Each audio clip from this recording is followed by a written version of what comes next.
แบกแบกขึ้นรถไปแล้วก็ผู้หับ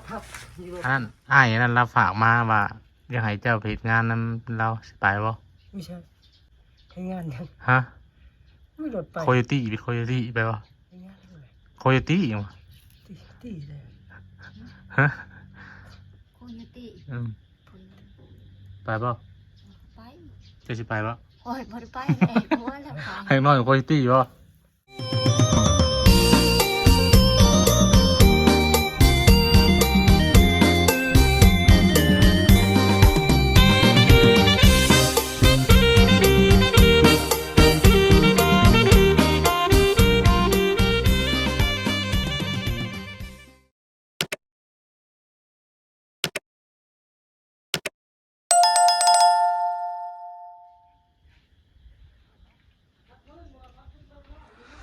สบายดีพ่อแม่พี่น้องเบิดสุขุสุคนเบิดสมองสุบอนก็แล้วกันพี่น้องเนาะ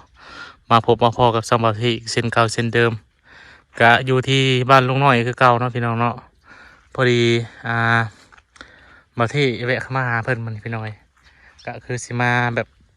อันนั้นแหละคือไอ้สมบัติเราบอกเราฝากมามันนั่นแหละพี่น้อยเนาะว่าอยากให้ลุงน้อยไปเหตุงานน้ำเพิ่นพี่น้อยเนาะแต่บ่ฮู้ว่าทั้งลุงน้อยเราสิไปบริวารใดพี่น้อยงานดูที่ว่าพี่สมบัติกับพี่เกษาประเทศนั่นแหละนะท่านผู้ชมก็คือรปภกับงานตัดยิบพี่น้อยบางทีก็เลยสิเข้ามาบอกเพิ่นก่อนว่าเพิ่นสิไปบ่เนาะหรือจังใดเดี๋ยวก็เฮาสิไปถามมาเลยเนาะพี่น้องเนาะว่าลุงน้อยเพิ่นสิตอบได้พี่น้อยอันนี้ก็บ่าวสมบัติพี่สมบัติเพิ่นฝากมาพี่น้อยเนาะมาบอกลุงน้อยนี่เด้อว่าฉันให้ลุงน้อยมาเฮ็ดงานนำเป็นรปภฉันเนาะโดยผู้ต้องเตะดีได้พี่น้องไงมานี่ถือว่าเล็กช่วยจังไรเนาะนอนผีเสื้อส่งตูนี่บักมาละอันนี้ก็อันนี้เลยเนาะไงเลยเราโทรหาประเทศเพิ่นแหละพี่น้องแต่เศร้าเพิ่นแหละเนาะก็เลยว่าเขามาหาเพิ่นก่อนเป็นจังไดยังไปกดมันกดยังอยู่บ่กันลงหน่อยสังไดเด้สมองอีแท้เนาะ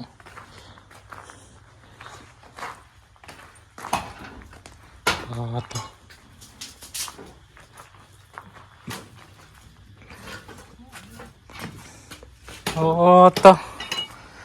สบายดีเด้อ สบายดี เลยให้กินยังข้าวต้มคักแท้ อันนี้สิเรื่องข่าวตัวแรกนี่แหละ อะไรขึ้นหนึ่งตีอย่างตีเว้นแท้ วันละ4 โมงแล้ว 4 โมง ข่าวเย็นแต่ว่านี่สิ1อะไรหมดเลยดิ สิอุ่นดิ บ่ข่าวเย็นเมื่อวานนี่กินหมดมื้อนี้ มาแต่ไปทางคุดมันต้นนี่ คนมันต้น ไปบ่เมื่อวานนี่ ไปแล้วงอยจน6 โมงป้ายจังฮอดบ้าน 10 คนหนึ่งไปวันนี่ 10 คน ผู้หญิง7แล้วก็ผู้ชาย3 หน่อยกว่าเก่าวะ แม่นจะเพิ่มรถกับคนคือกันเพิ่น โด จะ ย ได้เงินพิเศษจะเพิ่มรถนะ ปะ ยัง สวัสดีFC เด้โดยกินข้าวยังมื้อนี่ กินกับไก่ ไก่ปลาโตได้อาหารดีอาหารเด็ดแท้ กิน ไก่เจ้าอีกบ่ บ่ชื่อตลาดได้ คือตลาดสิเป็นโต บ่มี ที่ แนวกินมากอะค่ำน่ะชิ้นหมูก็หมด อืม ป้าก็บ่ได้เฮ็ดแต่ไก่ตัวเดียวนะ อืม แต่ชิปบ่รู้จักได้อีก เพลงเนาะ แพงเด้ เออ ลื่นซ้ำนี่นะ เป็นครัวให้เรียบร้อยแล้วบ่ คั่วแล้วเรียบร้อยเลย ได้จิบ่ตับไตใส่พุงอ่ะ ได้หมดอะไร จะมาเพิ่นแยกขาย แม่นเขาก็ชื่อไก่มากไก่เฮ็ดกินมืดแล้ว เออ 7-8 โมงจะได้กิน ต้มบ่ ต้มชมแล้วก็ต้มใส่เกลือไปนวดให้เพิ่นนี่นะ อย่าใส่สมเลยแล้วพิษนั่นได้ แต่คนมันให้ก็ได้ได้ผู้หนึ่ง1.6 เส้นหก เพิ่นตื่มให้10,000ได้มันค่ำเลยเด้10 คน เฮ็ดเลยเวลาบ่เลย ลงเวลาน้อยหนึงเด้มันบ่มีอันนี้กระเทินเลยเด้คนกลแล้วก็ไปขายเป็นหัวได้พูดขายลงกลมพูดพอจะพอรถเพิ่นก็ได้เงินพิเศษเพิ่นก็บ่ได้ขับแต่รถได้เฮ็ดหมด โดย เราสิได้หลายกว่าหมู่ทางคนชงคนแน่แล้วก็ไปขายมันแน่ โดย คนชับค่อยนี่แหละ แล้ววันนี้ก็บ่ไปใช่มั้ยนี่ มื้อนี้ว่าเพิ่นจะคายมันออกได้ ขายมันนอก โดย เออ มันยังลายอยู่มันยังไล่ๆอยู่นะ บืนได้จะไปบ่บืนวันเลย เพิ่นโทรบอกเพิ่นว่า เธอบอกสิ โทรบอกบ่ได้เอาบ่ได้ไปเลยสิบอก สิเอาชาวคนบัดนี้ ชาวคน โดย ลายกูเก้าหรือหน่อยกูเก้านี่ ลายก็เก่าแล้ว ลายก็เก่าเนาะ ยังลายได้มันก็ เออ คันเอาลาย3-40เปิดบ่ไปบ่มาแล้วว่า โดย เพิ่นเองแล้วว่าเฒ่าแก่แล้วว่า อืม คันน้อยคนหรือใครแน่คือว่าไว้ หลายคนแล้วมันซาบ่ ช้าแล้วแต่ว่างานบ่เดินแล้วว่าจ้างก็แพงแล้วว่า มันกินในวัดมาชมก็ซื้อให้เฒ่าแก่ว่ามันบ่ซื้อเพิ่นน่ะ มันประเทศกันบุปิดราคาครับเนาะ แม่น จ้างมันจ้างเพลงบัด จ้างแพง มือหนึ่งเศษ5อะไรไปหน่อยเศษ5กับ200กว่าบาทแล้วเป็นเงินไทยเกือบ300ไปแล้ว แม่นแล้ววัดชมนี่เป็นเลี้ยงคุมื้อบ่ได้ขาดข้าวน้ำมันซื้อกินเอง โดยเป็นจะได้มันนี่มีคนเข้ามาหาอยู่บ่ ก็ไม่มีไผเลย บ่มีดิมีไผ เห็นว่าช่อง YouTube เปิดเข้ามา บ่ผมบ่ได้มาแล้วเพิ่นบ่มาก็บ่ได้เป็นหยังบ่มาบ่ได้เครียดเด้อ สละเราก็บ่ได้เข้ามาติ แล้วก็ไปเรียกเพิ่นซั่นน่ะ มาแต่มื้อนั้นเลยเนาะ แม่นไปขุดเล็กเพิ่น คนเล็กห้วยเจ็บหมดแอวนี่ทั้งคนทั้งตัดคนขึ้นรถแบกใส่กระสอบนี่ได้กระสอบนี่ให้เบิ่งงกตัวอย่างเด้อมันใช้ตัวกระสอบนี้ขอเพิ่นมาใส่พวกนี้ กำลังสิเป็นข้าว กระสอบของไทยเราแล้วนี่นี่ ใช่ ผู้คอลายก็ลายได้กระสอบนี้เด้นี่กระสอบกากระตา ลุงเรือง ครึ่งนี่แหละมันนี่แบก แบกขึ้นรถไปแล้วก็ผู้หับอยู่รถจะเป็นประเด็นเบรกจะเป็นประเด็นเบรกประเด็นตัด ผู้จัดเองก็จัดจะพูดรถเองแล้วจัดผู้หญิงก็ห้าม2 คนที่แหละเครื่องนักได้ประเทศเอ้ยนี่เครื่องหนึ่งก็นักเติบได้ นักแล้วมันดิบวะ มันดีนี่พอแล้วเพิ่นอยู่เฮ็ดหยังอันคอยจากเมื่อใช้เอาขี้แบ่ใช้พุ่นใช้พักเอาโลดแล้วว่า ตัวเพิ่นเลี้ยงหมูนะมันจะ บ่ก็ชอบเพิ่นชื่อมากากระต่ายกาหมูกาเมียก็มีได้ อันนี้ก็สอบบัวหันไก่หันหมู อันนี้แหละไทยใส่มันน่ะ แมน เป็นชื่อเป็นทะเลพันธงพุ่นนี่ 2-3,000พุ่นละ เขาเพิ่นก็ให้ ก็สอบบัวหันเนาะ ชอบนี้แหละนักเติบได้ชอบนี่ก็ นี่ก็รอเพิ่นโทรมาติ แม่นบ่โทรเพิ่นก็ให้แล้วมันก็สิโทรหาแล้วว่ะ โดยเปิดโทรปืนเพิ่นก็เอาอยู่บ่ เอาทุกคนแล้ว โทร ผู้หญิงโทรไลน์เบอร์ผู้หญิงเพิ่นเอา เพิ่นลด นี่ว่าเอาแต่เบอร์เจ้าขยัน บ่อันนำกันผู้หญิงกับเจะพอรถนั้นได้รถง่ายแล้วก็ได้เงินหลายหลายอยู่ดอก ผู้หญิงงามยังได้หลายได้เนาะ บ่บ้านผู้ชิมเจ๋งงามคือได้ย้อนนะ อาจารย์ว่าอย่างเงี้ยผู้งามให้พิเศษ บ่ทับกันหมด สกันติกันหมด จะแล้วจะรักให้ดิค่ะ มีแต่ว่าต้มเป็ดต้มหยอกเช้านั่นเด้อต้มไปคือเฮาอ่ะ ต้มเป็ดเลี้ยงน้องๆใครน้องเนาะ แล้วมักหยอกเฮียป้อชื่อเพิ่นน่ะ เฮียปอปลาติ แม่นเพิ่นก็ได้ลูก3 คนแล้วใหญ่หมดแล้วอยู่อุดรพุ่นแหละซ้ำกับเจ้า แม่น3 คน อายุเพิ่น53 ปี 53เจ้าเท่าใด55ลดลายกันด้านปีเนาะ แม่นเพิ่นเอิ้นก็ มึงบ่ เพิ่นเอิ้น บอก ใหญ่ ใหญ่ เดี๋ยวมึงนะผู้ใดจะบอกมึงกูเหรอเล่าน่ะบ่ เพิ่นว่าเพิ่นเองหั่นแหละเพราะว่าเฮากับเจ้าคอยของเจ้าก็แปลว่าพอดีเลยมึงกูติเพิ่นว่าเดี๋ยวล่ะมึงกูนะเพิ่น รุ่นเป็นลูกน้อยเป็นรุ่นนายเป็นจะปีวะ2 ปีมาเป็นอะไรรุ่นลายกัน มันเล่าโหเป็นลายรถไทยมาแต่หน้าบ่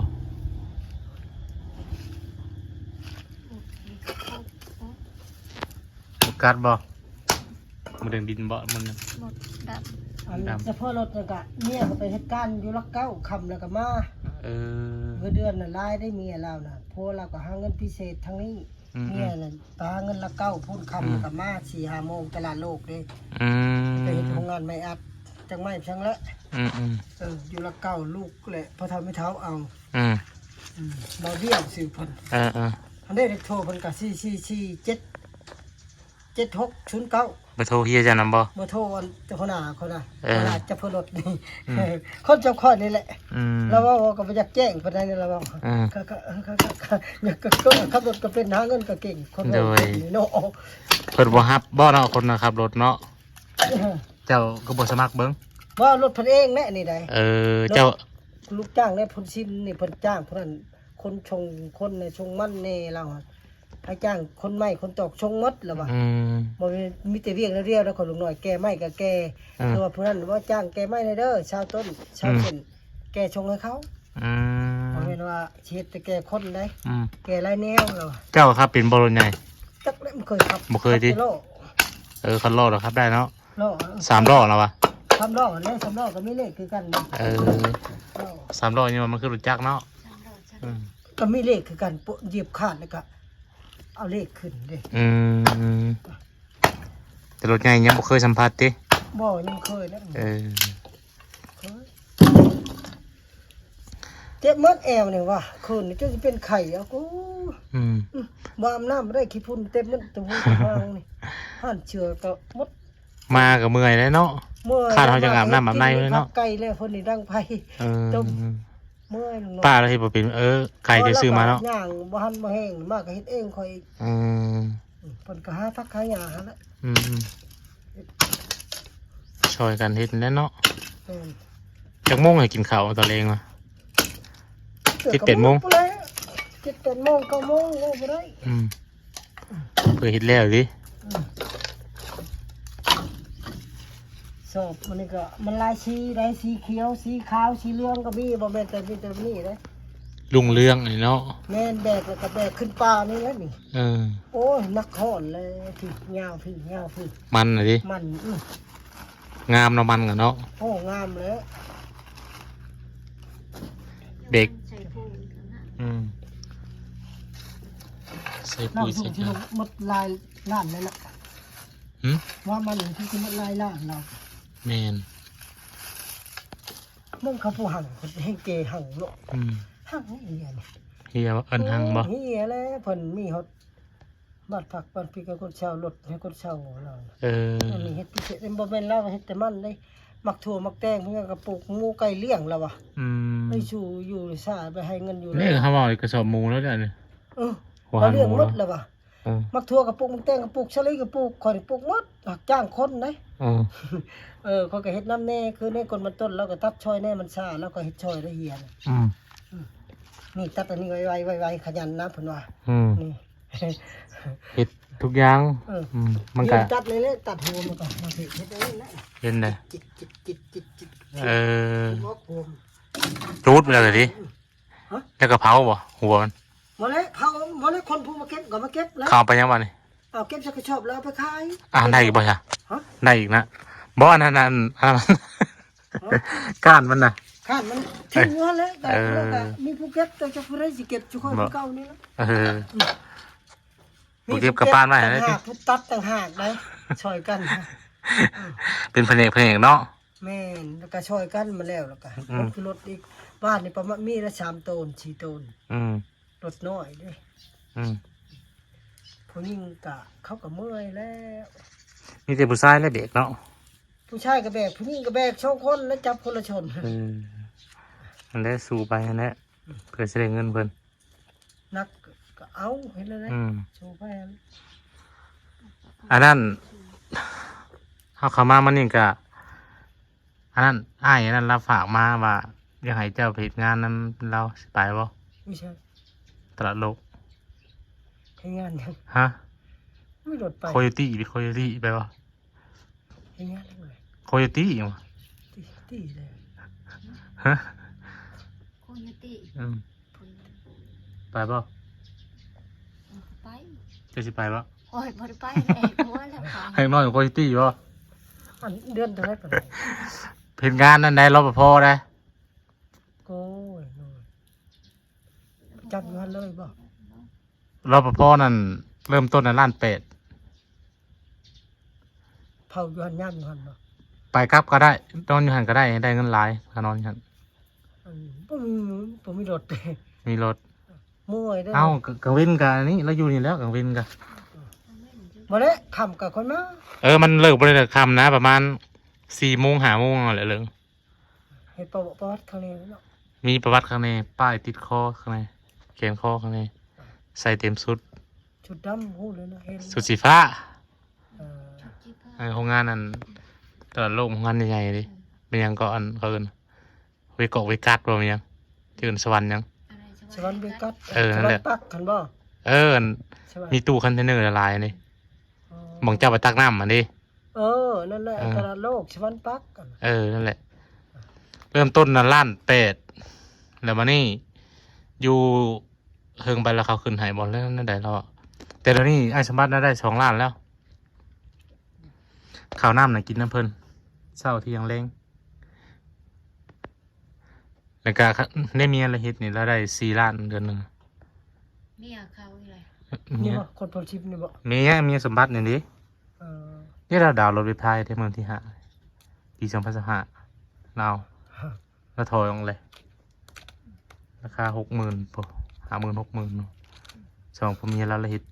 ผัวแล้วนะฮะก็เฮ็ดได้4 เดือนแบบเมียแล้วหาก็เข้าประมาณเดือน2 เดือนแหละเรายังดาวน์รถได้เด้ เฮ็ดผู้ชมผู้มีนะ ได้ไว้ สบาย ไปแล้วก็คนเอาไป เอา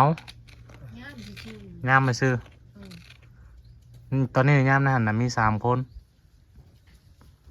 แล้วก็เปลี่ยนกะกัน แต่จะคิดแบบว่าย่ามจน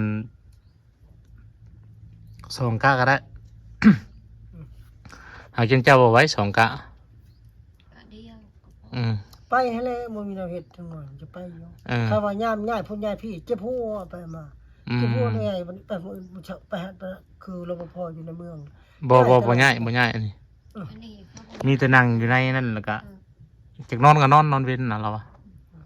นอนพังเพลงโทรศัพท์พังเพลง ของ หยัง กินของยังชื่อกินเองเนาะ บ่เพิ่นให้ มีคนเลี้ยงเนาะ เพิ่นเลี้ยง ออ เป็นข้าวกล่องอันข้าวผัดกับพริกหยังเลยเช้าเที่ยงแลง3 เวลาตอนแลงเจ้าบ่อยากกินอยู่เพิ่นเจ้าก็มาสู่เมียจะกินก็ได้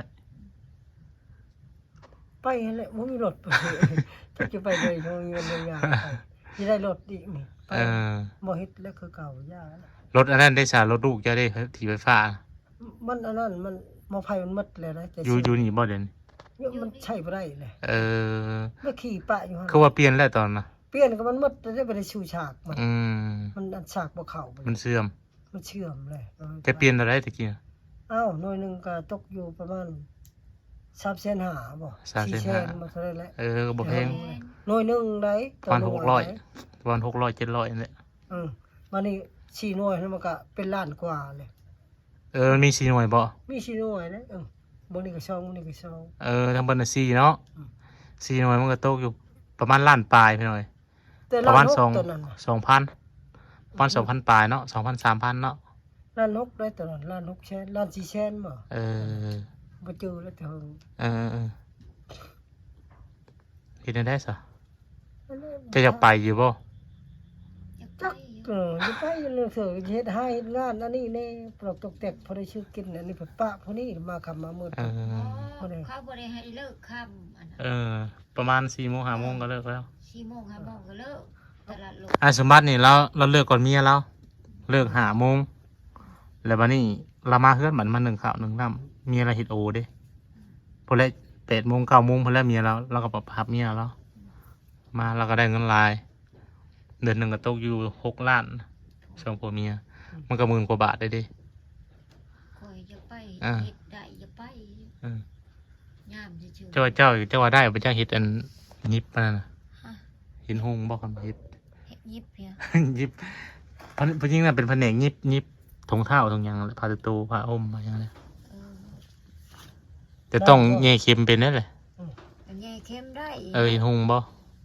เห็นอยู่เนาะโอ้โห เห็น หากินว่าคือว่าแล้วยันเจ้าก็บ่เก่งแฮงยันแบบว่านั้น ได้ไม่เฮือนยังบ่ได้ แต่ละบ่แม่นยันดอกลาผัดซ่าคือปลาหมูเพิ่นเนาะยันเพิ่นบ่เอาตัวนี้เลย เ งอมๆแง้มนี่แหละ คอยทราบ แต่ว่าเรื่องอายุนะเพิ่นบ่ได้จำกัด ขอแต่ว่าเฮ็ดเวียกเก่งเฮ็ดเวียกขยัน ไปแล้วบางคนมันบ่มีรถมีล่างจะไป เอ แล้วบัดนี้ อ ตัวนี้มันหนักมันต้นนี่หนักอะไร เออ หนัก อันนั้นบ่ได้ยากกับรอพอนะนั่งอยู่ในห้องเอในป้อมมาดิ อยู่ในเป่า มีแต่รอรถบางเทื่อรถใหญ่เข้ามาเขาก็กดรีโมทประตูให้มันไหลของมัน ประตูมันไปแล้ว ประตูใหญ่นะแต่งตัวเต็มชุดแล้วแหละ เขาเรียกว่าชุดสีดำเขาหนูบ่แม่น บ่ตำรวจอะ ใส่ชีผ้า สีฟ้า ไปแล้ว อืม มีงานเฮ็ดเมื่อยห้าเลยงานน่ะมัน FC ว่าให้ลุงน้อยไปเฮ็ดซาว่าคันว่าเผากันอยู่บ่สิแล้วมันบ่มีเงินสิซื้อกินเด้ปลาหมูก็เฮ็ดแนวอยู่ในกินไว้ให้ลาวแล้วก็ไป กินได้อยู่ได้ กลางเว้นแล้วก็อยู่สิแล้วนี่เข้างาน8:00 นเช้า ไปให้แล้วรถก็บ่มีรถเลยจะไปจักยาดาวรถไปใส่รถจักรก็เดียวกันบ่ จะมีเงินจ่ายครับว่าจ่ายก่อนเนี่ย รถทั้งห้าง มัน แป้ง มันมีได้หลายทางเบี้ยขยันเบี้ยหยังเราว่าหลายอย่างอยู่มันบ่แม่นว่าแตะว่าเงินเดือนเท่าล้านเป็ด ทำเลยใช้แป้งมันไม่ได้แป้งชนะ รถจักรนี่บ่ รถไฟฟ้าเลยบ่ได้แป้ง เออ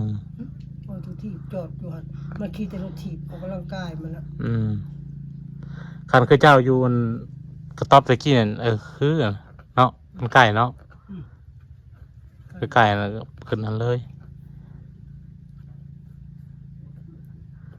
นี่อยู่บ้านเป็นซิมพี่ก็ตื่นแต่เช้าตื่นแต่ตี 4ตี5 โมง ทำแล้วก็มาเนาะ 6 โมงตื่น6 โมง5 โมง6 โมงก็แต่งตัวอาบน้ำไปค่ำแล้วก็มา ทำแล้วมาเนาะ แม่นเงินก็เฮาเบิกก่อนก็ได้เดี๋ยวเฮา อยู่ มี อยู่ ซื้ รา อย เดือนไปก็มาหักได้เองมันเนาะ แม่น พอได้แก้ไขในครอบครัวเนาะบ่เทเนาะ แม่น ได้ให้แล้วก็หามันก็ได้ เสร็จแล้วคือเจ้าไปเฮ็ดซีนพันนัก นักอะไรนะจะเป็นไข้เป็นนาว อันนั้นยังว่า ผู้นี้หาผู้นี้เหยียบรังให้คนกินยาแก้ปวดช่องเม็ด อื เจ็บ ม แอวอะไรพวกนั้นก็ช่างโง่ๆอยู่ อืม นักเขา อันนั้นยังว่านั่งอยู่ล่านั่งถ่ายจะเปิดประตูรถเปิดก็เฮาบ่ได้ว่าอันเฮาเปิดเองเนาะเฮาก็กดรีโมทเนาะ ไปอะไรมาเที่ยว อืม ไปอะไร คือหาวิธีได้จังสิไปได้บัดนี้ จักจะหาไปที่ใดแล้วเท่ามันได้ บ่มีบ่รถจักรห้างรถจักรหิ้งว่าอัน ถามรถจักรนั่นนะกับห้างนะ อะโกยมันบ่ได้มันบ่ได้แป้งเอาเงินได้ใช้ถามก็เมื่อยถาม อัน เนี่ย ฐานมันได้ชื่อฐาน ถือทานแล้วเอาเงินได้ใช้หมดแล้วซื้อยมซื้อยากินจ้ะ น้ำลูกได้บ่มีบ่น้ำลูกทราย บ่ได้ผม อืม มันบ่ได้แป้ง ลูกสาวดิ รถถีบ ลูกสาวเด้ค่ะ เงินมันบ่มีบ่น้ำบักหาม เฮา มีใช่ก็มีมันก็ให้เจ้าแหละคือว่าจะบอกว่า บ่คัน ชิ้นแล้วเดี๋ยวเห็นได้ เฮาว่าสิไปงานสิจะว่าให้อยู่เบียงเนาะจะขอซื้ออันไผรถเฮ็ดงาน พอสิไปเฮ็ดงานในนั้นนี่ได้ก็สิเอาให้คืนในนี้จะให้อยู่ยัก จะว่าบ่แรง มา อ่ะเขามาสิได้ แต่ก็ว่าขอยืมนึกว่าอันชื่อนั้นชื่อนี้เขาเจ็บเป็นแล้วมันมาช่วยอยู่ลูกน่ะ บางคำน่ะมาช่วย คันขอซื้อบ่ให้บ่ ขออันขอจะชื่อแล้วก็มันได้อยู่150,000เอาชื่อแล้วประหยัดกินเด้อมันว่าน่ะไปเจ็บ อัน เป็ นี้ นมันช่วยอยู่ อันนี้เฮาไปงานว่ามันต้องซื้อของกินดินเนาะก็ถ้ายืมมาซื้อกินดินคำพยังให้คือว่าเอาแหล้วอันนี้ให้ยืมหารายได้ใช้ครอบครัวไปนะ คือมันไม่ได้เลยมีชัดมีจริงบ้านก็บอกเอามีดินกับป้าให้เขางัวเอางัวมาแล้วก็เปลี่ยนรถจักรขี่มือชานี่ได้ป่าจะกับพลกับสมบัติ จะคือบ่เว้าใช่ปะ น่ะมันจะบอกว่านี่แหละ งัวจักโตอันนั้นคือในบ้าน งัวสิไปโตมันงัวเขาพลนั่นหน้าเขาเฮ็ดแหละ หน้า หน้าเขาเฮ็ดแล้วเขาจะเอางัว ผู้ได้เป็นผู้เฮ็ดนะผู้เอ้ยแล้วนะบ่เออ ร้านผู้เดียวอีก คือว่างัวนี่เขาใช้ก็แต่ปีถ้ามาทายเพิ่นแหละ บ่ได้ได้บ่ให้ เจ้าบ่เว้าบ่จ๊ะ บ่เขาบ่ให้ เจ้าเว้าแล้วบ่จ๊ะ เว้าแล้วเขาบ่ให้ เขาว่าแน่ เขาบ่ให้เขาว่างัว ๆเอาเลย บ่ให้ บ่ให้เจ้าว่านั่นแหละมันคือว่าหน้าเจ้าเอาเด้อดินเจ้าเอาเด้อแล้วคอยเอางัวพวกนี้แหละเขาว่าบ่ได้ให้พวกนี้ว่า เขาบ่ให้ บ่ให้ก็เป็นไปบ่ได้แล้วเนาะของปันกันเลย ของ สองคนเอ้ยกับน้อง ของมูลของนั่นแล้วก็ เพิ่นก็บ่รู้พี่เลย เมื่อไปอยู่บ้านเพิ่นก็ซ้ำเถื่อแล้วอึดเข่าเลยปุ๊บมาอีลูกจนบ่เมื่ออยู่บัดนี้สุดแล้วแต่สิเจ้าเขาว่า ดูกันนะบ่ ใหญ่แล้วเขาใหญ่แล้วบัดนี้เขาจักความเลย อืม เขาว่าอย่าเฮ็ดแล้วก็เฮ็ดบัดนี้เขา เฮาก็มีสิทธิ์เว้าได้แล้วคนเนี้ยเฮามันก็ของเฮาปั่นกันอยู่แล้วเนาะของมูลของนั่นเนาะ แม่นนะ สิฮู้ผู้เดียวมันก็ ไล่ เขาสิฮู้ผู้เดียวมันก็ดีแต่เขาแหละ อยากสิไล่ได้5ล้าน10ล้านก็เอาเนาะ คันเจ้าตัดสินใจว่าบ่ได้เมื่อแหละก็เมื่อแหกงานนั้นขายมาอยู่พี่ เมื่อแล้วไล่เธอแล้วเมื่ออยู่พุ่นทั้งรถทั้งล้อทั้งตู้เย็นมาบ่มีเงินแล้วขายตู้เย็นข่อยน่ะก็ตู้เย็นหาลำกันกับป้าเจ้านี่ ตะกี้เห็นบ่ 9แสนซื้อตู้เย็นแล้วหน่อยบ่มีเงินลูกยังน้อยจังซั่นนี่พากันมาอีอึดเข่าเด้อึดเข่าในบ้านเดือน3เดือน4นี่หมดแล้วคือเดี๋ยวนี้ ถ้ากินทันก็กินบ่กินทันแล้วเขาก็บ่จงก็ไปขอเขาน้ำพี่น้องนั่นละน้องก็ให้อยู่มื้อนึงขอมื้อหลายก็บ่ให้บ่ได้ดำนาซอยเพิ่นเขา